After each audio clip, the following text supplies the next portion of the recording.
예, 여러분 반갑습니다. 신학부 차주리 목사입니다.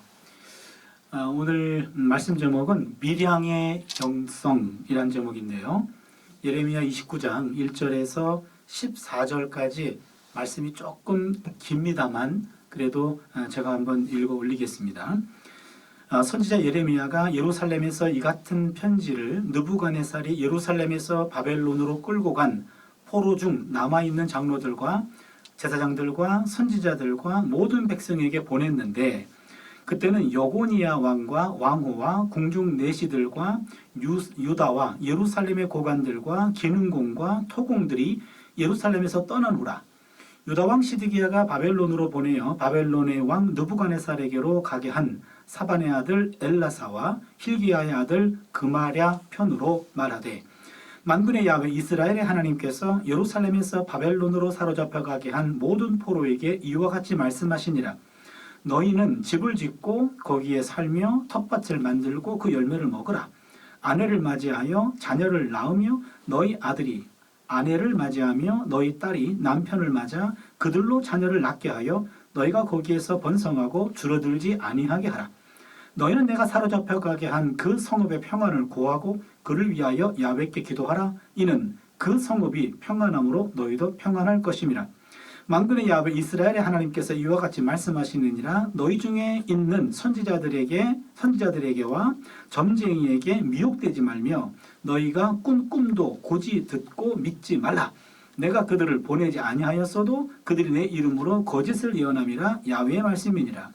야훼께서 이와 같이 말씀하시니라. 바벨론에서 70년이 차면 내가 너희를 돌보고 나의 선한 말을 너희에게 성취하여 너희를 이곳으로 돌아오게 하리라. 야훼의 말씀이니라. 너희를 향한 나의 생각은 내가 안하니 평안이요 재앙이 아니니라. 너희에게 미래와 희망을 주는 것이니라. 너희가 내게 부르짖으며 내게 와서 기도하면 내가 너희의 기도를 들을 것이요 너희가 온 마음으로 나를 구하면 나를 찾을 것이요 나를 만나리라. 이것은 야훼의 말씀이니라. 나는 너희를 만날 것이며 너희를 포로된 중에서 다시 돌아오게 하되 내가 쫓아보내었던 나라들과 모든 곳에서 모아 사로잡혀 떠났던 그곳으로 돌아오게 하리라. 이것은 야훼의 말씀이니라. 아멘. 예레미야 29장 말씀은요, 바벨론 포로로 끌려간 유다 백성들에게 보낸 예레미야의 편지입니다. 포로로 끌려간 사람들에게 최초로 언급된 하나님의 메시지입니다. 오늘 본문 29장 1절 보시면 선지자 예레미야가 예루살렘에서 바벨론으로 간 포로 중에 장로들과 제사장들과 선지자들과 모든 백성에게 보냈습니다. 그러면서 그들에게 전해준 메시지가 이제 4절 이하에 나오게 됩니다. 포로로 끌려간 사람들의 상황은 어땠을까? 성경에서 보면요, 같은 시대에 활동했던 에스겔이라는 예언자가 있습니다. 에스겔은 바벨론 포로로 끌려갔다가 그곳에서 예언자로 소명을 받습니다. 그래서 예레미야가 이 편지를 띄웠을 때 아마도 예레미야도 에스겔도 이 편지 내용을 알았을 것으로 봅니다. 그러니까 에스겔이 포로로 끌려간 사람들의 상황을 여기저기에 에스겔서에 남겨두었는데 거기 보면 보통 한 3가지 부류로 백성들의 반응이 기록됩니다. 첫 번째는 바벨론 포로로 끌려간 백성들 중에 많은 사람들이 배교했습니다. 우리를 지키지 못한 하나님을 우리가 끝까지 신앙의 절개를 지켜야 될 이유가 없다 하면서 신앙을 바꿔버렸습니다. 두 번째는요, 절망에 빠진 사람들도 많았습니다. 그리고 세 번째는요, 오히려 광신적인 신앙으로 몰입한 사람들도 있었습니다.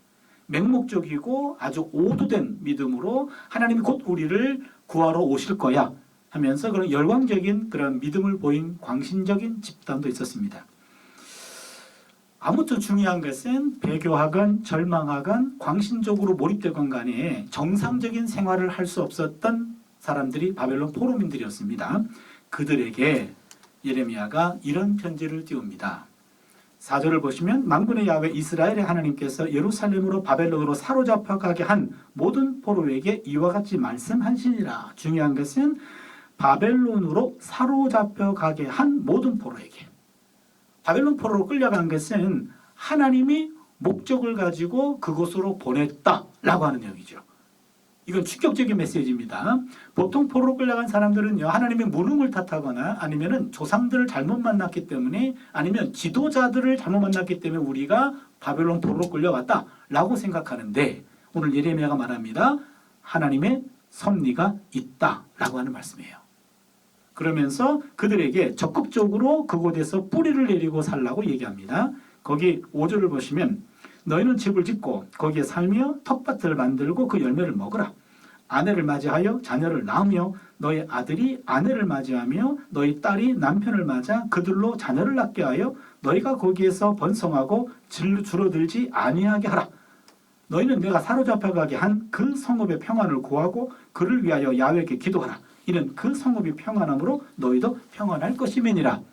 여기 보시면 그곳에서 뿌리를 내리고 그 자녀를 낳으라고 얘기하고 그 자녀들이 또 장성하게 커서 결혼을 해서 또 자녀를 낳으라고 얘기합니다. 무슨 얘기입니까? 곧 돌아올 그런 일들은 헛된 꿈이고 바벨론 포로지에서 뿌리를 내리고 정착하라고 얘기하며 더 놀라운 사실은 바벨론 사람들의 성읍을 위하여 기도하라 그렇게 되어 있습니다. 그들의 샬롬을 위해서 기도하라. 그들에 대한 적대 국가죠. 그들을 억압하고 있었던 그 대제국의 그 바벨론 사람들을 위해서 너희들이 기도하라고 얘기합니다. 그들이 샬롬해야 너희들도 샬롬하기 때문이다. 아주 생각하지 못했던 기발한 내용들을 지금 얘기해주고 있는 겁니다. 우리를 억압하는 사람들을 위해서 기도하라고 얘기합니다. 그리고는요 10절에 보면은요 야훼께서 이와 같이 말씀하시니라. 바벨론에서 70년이 차면 내가 너희를 돌보고 나의 선한 말을 너희에게 성취하여 너희를 이곳으로 돌아오게 하리라. 70년이 되면 돌아오게 한다. 이 말은 두 가지 의미가 있어요. 70년이라고 하면 지금 끌려간 사람들은 다시 돌아올 수 없다라는 게 전제가 되고요. 그러나 그 포로지에서의 삶이 영원히 지속되는 것이 아니라 70년이라고 하는 기간이 정해져 있다. 70년 후가 되면 너희들은 본국으로 돌아올 수 있다. 그러면서 11절을 보시면 야훼의 말씀이니라. 너희를 향한 나의 생각을 내가 아나니 평안이요 재앙이 아니니라. 너희에게 미래와 희망을 주는 것이니라. 여러분 예레미야 29장 11절 말씀은요. 전 세계의 기독교인들이 가장 좋아하는 구절 중에 하나로 매년 뽑히고 있는 구절입니다. 그러면서 하나님이 바벨론 포로로 끌려가서 포로 생활을 하는 사람들에게 이런 마음을 가지고 있다. 너희를 향한 나의 생각을 내가 아나니 평안이야 재앙이 아니야. 너희에게 미래와 희망을 주는 것이 나의 본심이야 하면서 하나님의 본심을 말해줍니다. 그리고 더 중요한 것은 12절에 너희가 내게 부르짖으며 내게 와서 기도하면 내가 너희의 기도를 들을 것이요 너희가 온 마음으로 나를 구하면 나를 찾을 것이요 나를 만나리라. 그러면서 14절에 나는 너희들을 만날 것이며 여기 정확히 표현하면 만나질 것이며 그런 말입니다. 이 말이 왜 중요하냐면 예레미야가 11장부터 계속해서 백성들을 위해서 중보 기도합니다. 그때마다 하나님은 기도를 금지하셨습니다. 예레미야가 중보 기도할 때마다 금지하셨습니다. 이 백성을 위해서 다시는 기도하지 말라. 그런데 예레미야는 백성들을 위한 기도를 멈추지 않았습니다. 그러자 예레미야 15장 1절에 와가지고 하나님이 마지막 카드를 제시하죠. 네가 지금 분위기 파악이 안 되는 것 같은데 지금 상황은 모세와 사무엘이 함께 와서 기도해도 내가 들어줄 수 없는 지경에 이르렀다. 여러분 모세와 사무엘은 구약성경에서 중보기도의 대장들입니다. 하나님이 모세의 중보기도는 뿌리치지 않으셨고 사무엘의 중보기도도 들으셨습니다. 그런데 모세와 사무엘이 함께 와서 중보기도해도 지금은 들을 수 없는 그런 상황이요. 너가 와서 기도한다고 내가 들어줄 수 있겠니? 이 이야기를 듣고 예레미야는 중보기도를 멈춥니다. 민족을 위한 기도를 멈췄습니다. 그리고 나서 기도하라는 명령을 언제 주냐면 바벨론 포로로 끌려간 사람들에게 이제는 기도하라. 내가 만나주겠다라고 얘기합니다. 포로로 끌려간 그 사람들이 이제는 기도의 문이 열린 겁니다. 그러면서 새로운 세계를 열어갈 수 있도록 보여준 것이 예레미야의 바로 이 편지 내용입니다. 이 편지 내용에서 우리는요, 짤막하지만 한 세 가지 메시지를 함께 나눠보려고 합니다. 첫 번째 메시지는요, 인생에 우연은 없습니다. 하나님의 섭리만 있습니다. 역사의 절대 주권자 되시는 야훼 하나님, 그 하나님 한 분만이 역사를 주관하고 계십니다. 우린 그렇게 믿습니다. 유배지로 보낸 분도 하나님이십니다. 겉으로 보기에는 무능과 우연의 결과로 보입니다. 그러나 그 안에는 하나님의 의도와 섭리가 내재되어 있다라고 하는 말씀입니다. 여러분, 이 본문은 굉장히 중요합니다. 바벨론 포로로 끌려간 사람들은요, 하나님의 섭리를 느끼지 못했습니다. 그들은 자신들이 무능했고 운이 없었고 지도자를 잘못 만났기 때문에 포로로 끌려왔다고 생각했는데, 예레미야가 하나님의 마음을 알려줍니다. 그게 아니야, 내가 너희들을 보냈어 라고 됩니다. 부모의 계획 밖에 태어난 아이는 있을 수 있지만 하나님의 섭리 밖에서 태어난 아이는 없다고 말합니다. 부부가 계획하지 않아도 하나님이 생명을 주실 수 있습니다.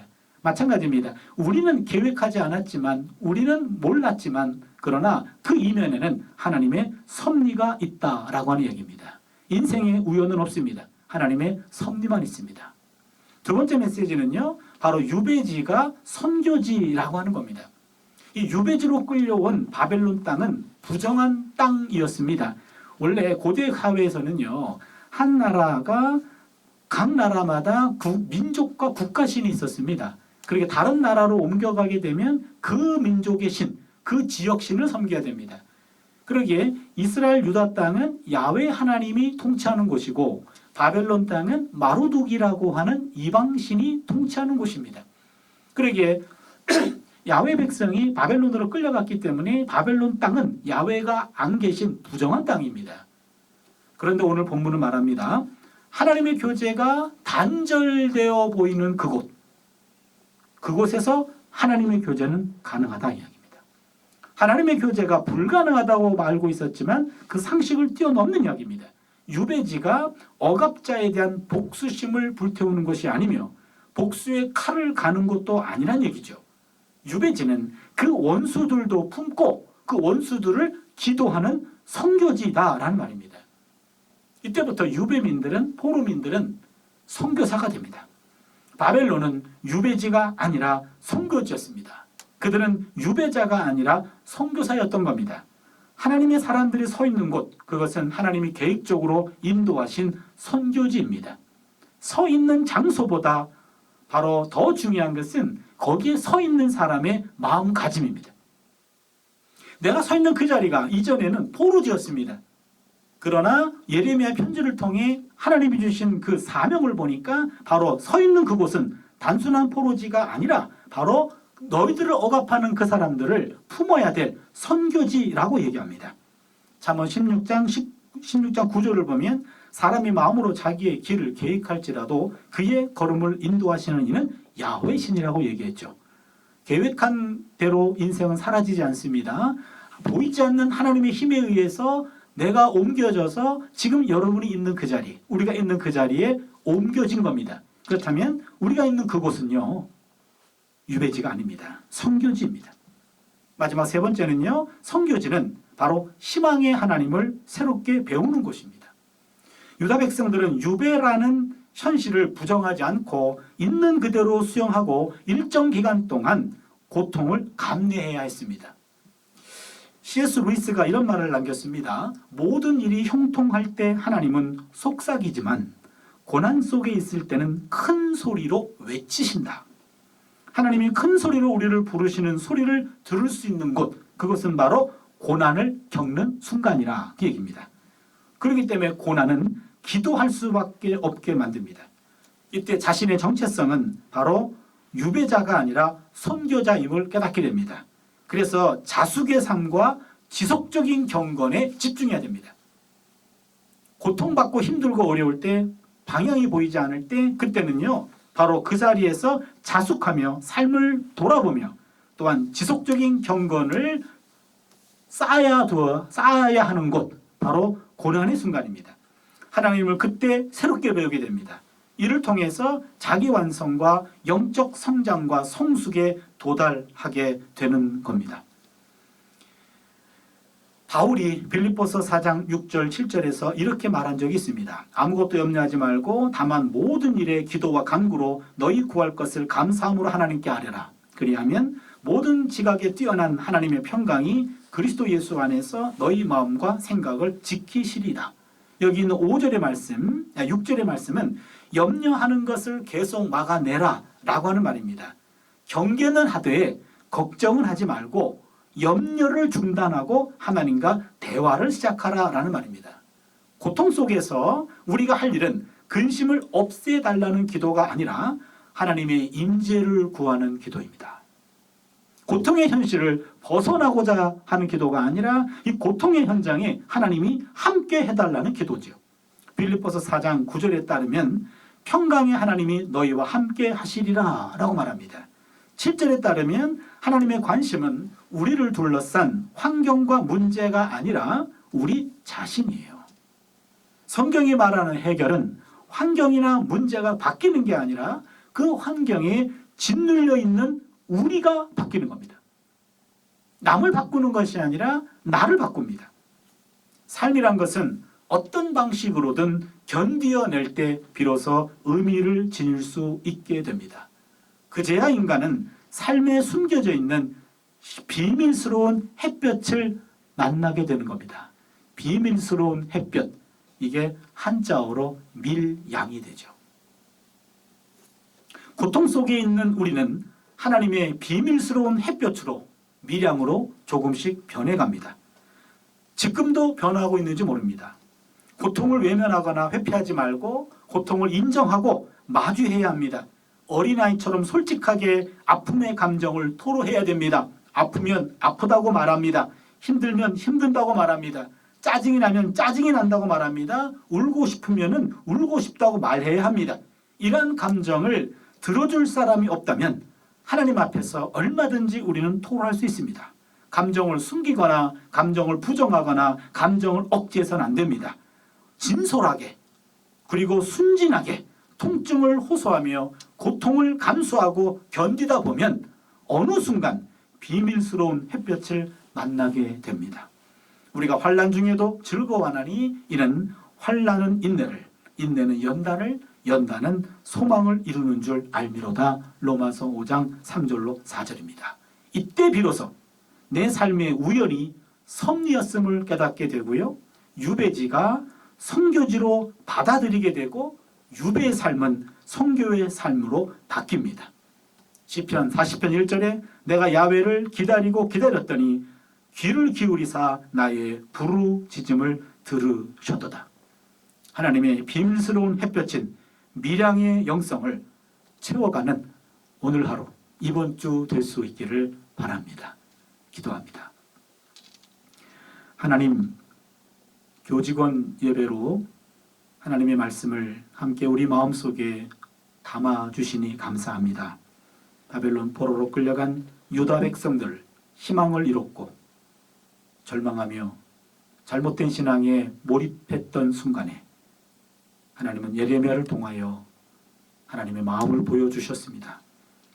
너희를 향한 나의 생각은 내가 아나니 바로 절망이 아니고 그리고 고통도 아니며 미래와 희망을 주는 것이라고 했습니다. 우리가 서 있는 그곳이 바로 하나님의 비밀스러운 햇볕을 받는 곳이며 그곳에서 우리 내면을 변화시켜서 내가 있는 이 자리가 바로 선교의 자리고 선교사이며 새롭게 하나님을 배워가는 자리임을 또 한 번 배우는 복된 시간 되게 하여 주시고 우리의 삶이 되게 하여 주시옵소서. 이제는 우리 주 예수 그리스도의 은혜와 하나님 아버지의 극진하신 사랑하심과 성령의 내주 교통 충만하심이 밀양의 영성을 우리 심령 깊은 곳에 담고 돌아가는 우리 한세대학교 가족들 머리 위에 이제부터 영원토록 함께 하시기를 간절히 축원하옵나이다. 아멘.